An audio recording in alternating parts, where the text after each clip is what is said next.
విషయం ఉంది. అయితే అంత చక్కటి ముఖ్యంగా ఇద్దరు మేడమ్స్ చాలా నెమ్మదైనటువంటి మనస్తత్వం కలిగినటువంటి మేడమ్స్. ఇద్దరు కూడా ప్రైమరీలో ఎంతో మంది విద్యార్థులను చక్కగా తీర్చిదిద్దడానికి అంతా వారి ఇరువురికి ఉంది. అలాగే ఇప్పుడు మన పాఠశాలకు వచ్చిన తర్వాత పద్మజ మేడం గారు చూడగానే ఒక మాట అన్నారు, పిల్లల్ని కొద్దిగా మన పిల్లలకి ఇంకా అల్లరి అండి అన్నారు.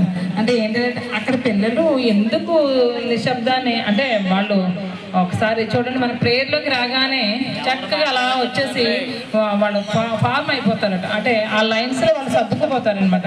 అంటే వేరే వాళ్ళు జాగ్రత్తగా ఉండండి, అదే ఇలా నిలబడండి, ఎలా ఉండండి అని ఏ టీచర్స్ చెప్పక్కర్ లేకుండానే వారిగానే ఆ లైన్స్ ఎవరి లైన్స్లో వాళ్ళు సర్దుకుంటారట. చాలా అసలు బయటకు వస్తున్నారంటే మనకి ఇంకా వీళ్ళు అల్లరి చేస్తారేమో, వీళ్ళతో ఇబ్బంది ఏమో, ఇద్దరు ముగ్గురు వీళ్ళని కాసుకోలేమో అనేటువంటి పరిస్థితి అయితే ఆ పాఠశాలలో లేదు మేడం గారు. నాకు చాలా ఆశ్చర్యం అనిపించింది. అంటే మాకు మరి అంత వింత ఆశ్చర్యానికి గురిగా చూసినటువంటి మీరు అందులో టెక్నిక్ ఏంటో మాకు చెప్పండి. మేము పాఠశాల మేము ఉన్నది ఇక్కడ 15 మంది టీచర్స్ ఉన్నాండి, దాదాపు ప్రైమరీ హై స్కూల్ కలిపి.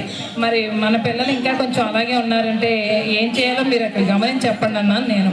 కాబట్టి ముందు ఎవరు వచ్చిన పాఠశాలకు అలాగే మన ఎంఏ గారు వస్తారు చూడండి, ఎంఏ సార్ వస్తారు, తెలుసు కదా మన సార్ మీకు. వచ్చేసరికి అంతకుముందు మీరు బాగుంటారు, వచ్చాక కూడా సార్ వచ్చారు జాగ్రత్తని మేము హెచ్చరిస్తూనే ఉంటాం ప్రతి టీచర్స్.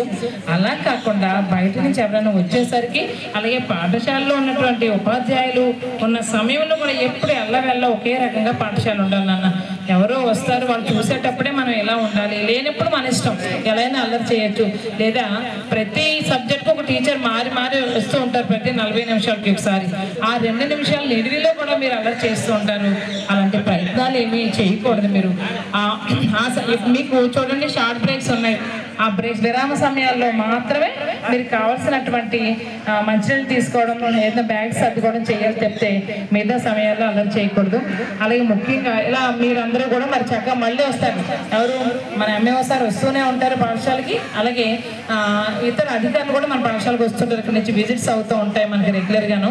ఇలాగే పద్మజ గారు, మన వీరమణి మేడం వాళ్ళ అంటే కూడా మన మేడమ్స్ కూడా వస్తూ ఉంటారు. ఈసారి మా మేడమ్స్తో సార్స్తో అనిపించుకోవాలి, మన ఎంఏ సార్ వచ్చిన కూడా పిల్లలు చాలా బాగున్నారండి, మార్పు వచ్చిందని చెప్పేసి మనం అనిపించుకుందామా వద్దా?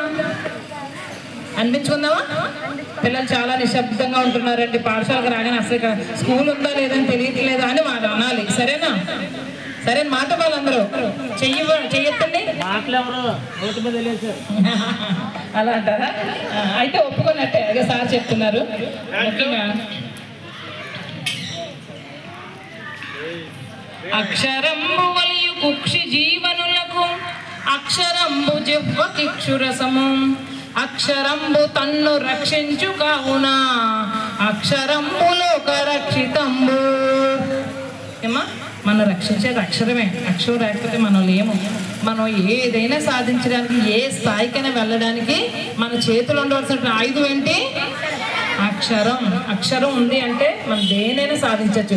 ఈ రోజు ఎలా ఉన్నాం, రేపు ఎలా ఉండం, మన స్థాయి మారుతుంది. అప్పుడు మన అమ్మ నాన్న మన కుటుంబం అంతా బాగుంటుంది. కాబట్టి అది దానికి ఒక కళలు కనండి నెరవేర్చండి అని చెప్పింది ఎవరు?